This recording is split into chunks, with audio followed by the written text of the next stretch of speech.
금강 원장님. 예. 제가 조금 전에 뭐 MBK 증인한테 물어보려다가 뭐 별 의미가 없어 보여서 물어보지 않고 저 원장님께 여쭙겠습니다. 아까 약속하기를 중국 자본 등에 매각할 일은 없다라고 얘기를 했습니다. 예. 근데 그게 법적 구속력이 있습니까? 그걸 강제할 수 있는 방법이 있습니까? 없죠. 법적으로는 강제는 없습니다. 그러나 어쨌든 국회라는 공간에 와서 약속한 바기 때문에 금융 당국에서는 법적인 구속력은 없다 하더라도 어쨌든 그 관리는 좀 하실 필요가 있고 저게 관리의 근거는 되지 않겠습니까? 예, 저희가 뭐 할 수 있는 부분을 잘 예, 꼭 챙겨보겠습니다. 반드시 그 당국이 면밀하게 모니터링을 하고 있다는 것을 자꾸 보여줘야 거짓말을 안 하게 될 것 같습니다.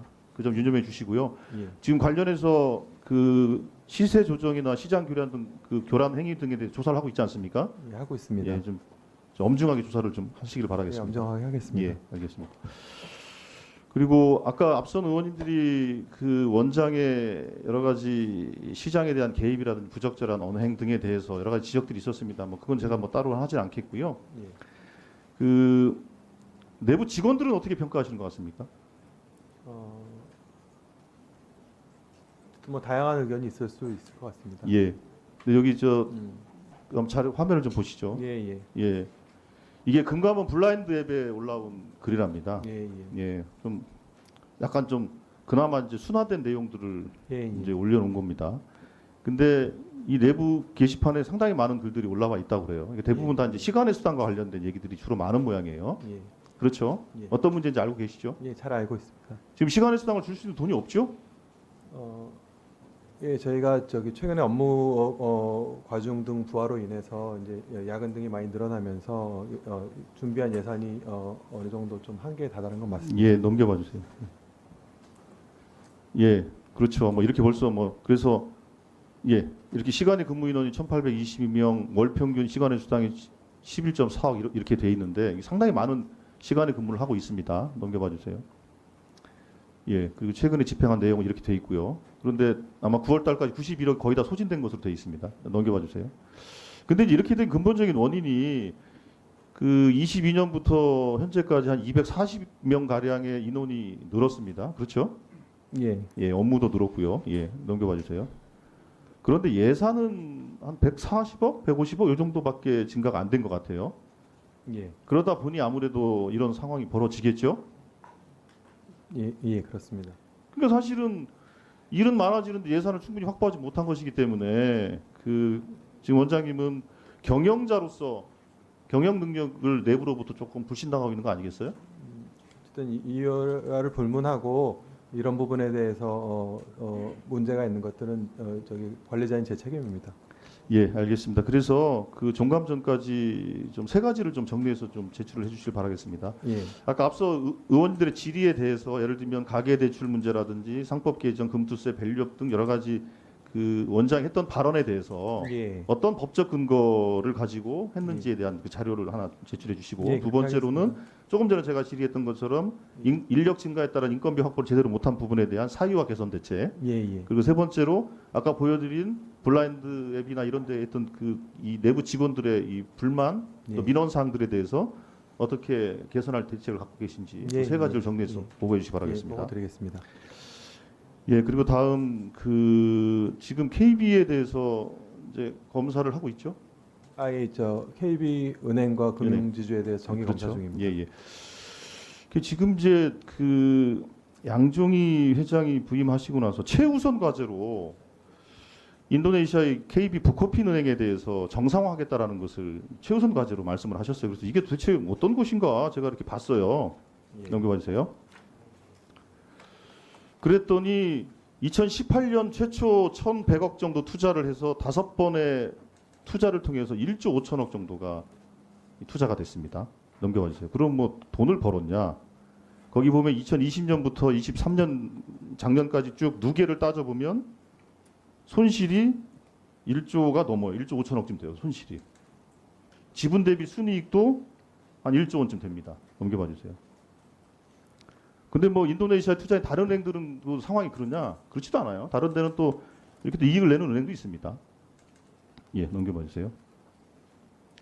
그리고 NPL이라는 게 이 부실채권 비중이 그 자본 투자를 하면서 상당수 완화가 됐다가 다시 급격히 증가하고 있지 않습니까? 이거 보는 것처럼. 이거 매우 지금 심각한 상황이라는 겁니다. 넘겨봐 주세요. 자, 그래서 국민은행이 뭐 북커핑 은행을 또 IT를 대대적으로 개선해서 정상화를 하기 위한 승부수를 걸겠다 해가지고 이렇게 또 발표도 했어요. 예, 그래서 23년 1월에 시작해서 24년 8월까지 총 1,000억을 투자했습니다. 이거 넘겨봐 주십시오. 아, 요거 전에 IT 투자와 관련해서 말씀드릴게요. 그런데 아직까지 오픈을 하고 있지 못한데 오픈을 하지 못하는 이유가 이렇게 되어 있습니다. 기존의 북커핀 은행이 대출 심사 승인 과정, 대출 실행인과 만기일, 기준 금리, 이자 계산 방식 이런 게 다 수기로 관리가 되고 있어요. 그러니까 수기로 관리가 되니까 아무리 IT 시스템 훌륭한 시스템을 갖춰놔도 그걸 넣을 데이터가 없는 거예요. 그 당연히 오픈을 하기 어렵지 않겠습니까? 예. 그렇죠. 예, 예. 근데 결국에는 북커핀 은행을 인수하고 나서 내부 데이터도 제대로 정리를 안 한 거예요. 그런데 문제는 그거를 참여했던 그 중소기업이 있습니다. 참여했던 업체가 있는데 그 업체가 결국 오픈을 못했기 때문에 그 업체를 제외하고 다른 대기업에게 아마 이 용역 사업을 또 넘기면서 대금도 지급을 하고 있지 않은 그 업체의 잘못이라기보다는 데이터의 문제인데 그 책임을 용역 업체한테 이제 전가를 해버린 거죠. 하여튼 그런 상황이 있으니까 그거에 대해서 나중에 말씀드릴 때는 점검을 해주시고요. 또 하나 넘겨봐 주세요.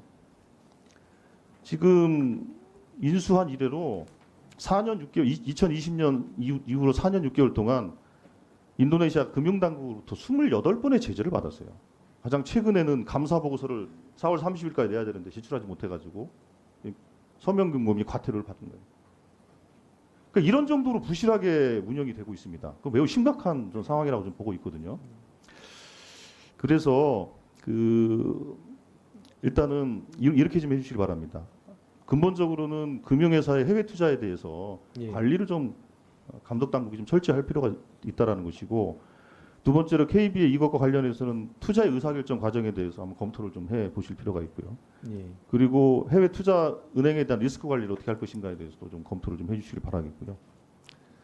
그리고 아까 말씀드린 것처럼 북커핀 은행의 현재 시스템을 좀 점검을 해주시고 개발 용역 대금 미지급돼 있습니다. 이 부분에 대해서도 좀 점검을 해주시기를 바라겠습니다. 예, 그렇게 해주십시오. 그리고 또 하나 뭐 국민은행 관련해서 또 한 가지만 더 말씀을 드리겠는데, 지난번에 금융위 국정감사를 할 때 콜센터와 관련해서 질의응답이 있었는데 뭐 혹시 알고 계신지 모르겠습니다만 이 내용은 요지는 알고 있습니다. 알고 계시죠? 그 핵심은 그렇습니다. 그 고객의 개인정보, 거래정보, 신용정보가 그 외부 위탁 회사의 통째로 넘어가는 것이 문제가 첫 번째 있다는 것이고, 두 번째로는 그 금융 상품에 대한 실제로 상품 안내 계약이 이르기까지 모든 전 과정들을 콜센터에서 진행되고, 심지어는 내부 직원의 업무 지도까지도 콜센터에서 해줘요. 이런 상황이거든요. 그리고 그러나 이제 보호받지는 못하고 뭐 이런 상태입니다. 그래서 그 금융은행의 본질적인 요소에 대해서는 제3자 위탁을 하지 못하도록 하는 규정이 있음에도 불구하고 실제로는 본질적 요소가 위탁되고 있는 상황이다. 이게 저의 진단입니다. 그래서 관련해서 금감원에서도 이 문제에 대해서 좀 점검을 하셔가지고 종감 전까지 보고를 해주시기 바라겠습니다. 마침 저희가 지금 KB은행 지주에 대한 검사가 진행 중이니 요 내용까지 말씀하신 포함해서 그 검사를 해주시기 바랍니다. 해외 건과 뭐 그전에도 사실 저희가 북커핀 은행에 대해서는 되게 심각하게 보고 있었습니다만, 어쨌든 이번 계기를 삼아서 해외 건과 이 그 업무 위탁 건에 대해서는 좀 잘 점검을 하고, 검사가 아마 종감까지 끝날지 어떨지 모르겠습니다. 일단 종감 전에 상황을 일단 한번 보고 드리고, 검사가 종결된 이후에 별도로 또 추가 상세 보고 드리겠습니다. 네, 수고하셨습니다.